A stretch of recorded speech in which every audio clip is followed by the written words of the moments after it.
Johan van Zijl's family has tilled this land for 3 generations, but he is doing little farming in these wet and soggy days. His fields are flooded and the roads are mud.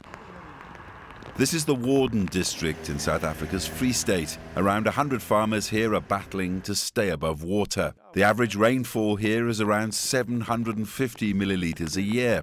In December alone, this area saw between 350 and 400 millilitres. January has seen another 250 millilitres. It has destroyed nearly a third of this potato crop. The farmers are still positive about it. It will all depend on how much rain for the next week or two we are going to get, because the damages on the crops are getting big now. But you know, if you check the TV, we'll see in the other areas it's much more. But on the potato side and the wheat side, the farmers can't harvest the wheat; it's too wet. The potatoes underground got rotten. On the bean side, we didn't plant. From December, it was just too wet.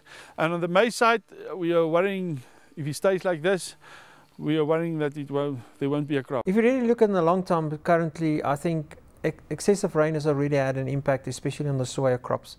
I think the soya commodity, you'll have some rust starting to emerge. You'll have some harvesting problems that start kicking in.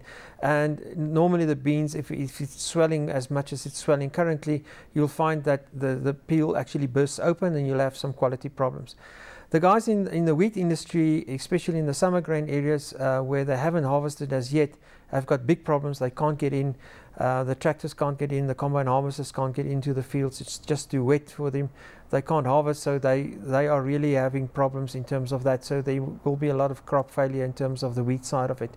We are net importers, so that will push the wheat price very close to your import parity prices. And we expect on the wheat side to be a little bit on the top end of the price range. It's not just South Africa that is suffering, so is the whole of Southern Africa. The United Nations has put out flood warnings in Botswana, Namibia, Mozambique, Zimbabwe and Zambia. In South Africa alone, these floods have cost farmers $145 million. They've cost 40 lives, displaced 6,000 people and led to the declaration of 28 disaster zones in 3 provinces. Farmers like these in the Free State are likely to feel the pain of the floods for years to come. Look, I think going bust is part of agriculture. We are in agriculture always in the cost curve, so the marginal guys will always be marginal people that has overextended themselves that will not survive this. But I don't think this will really push it over the brink, that something unforeseen is happening to a large extent. I think this means that you can actually restructure. I think from a banking perspective, we are looking at how can we restructure. I don't think where the guy got damaged, it is that a big problem to restructure.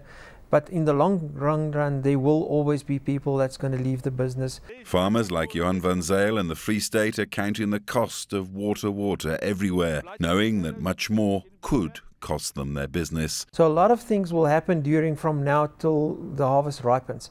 So if we get enough sunshine now, there's not enough nutrients in the soil, there can still be a bumper crop out there, and therefore we expect that recovery will be quite easily. People will start flowing through, there will be enough money.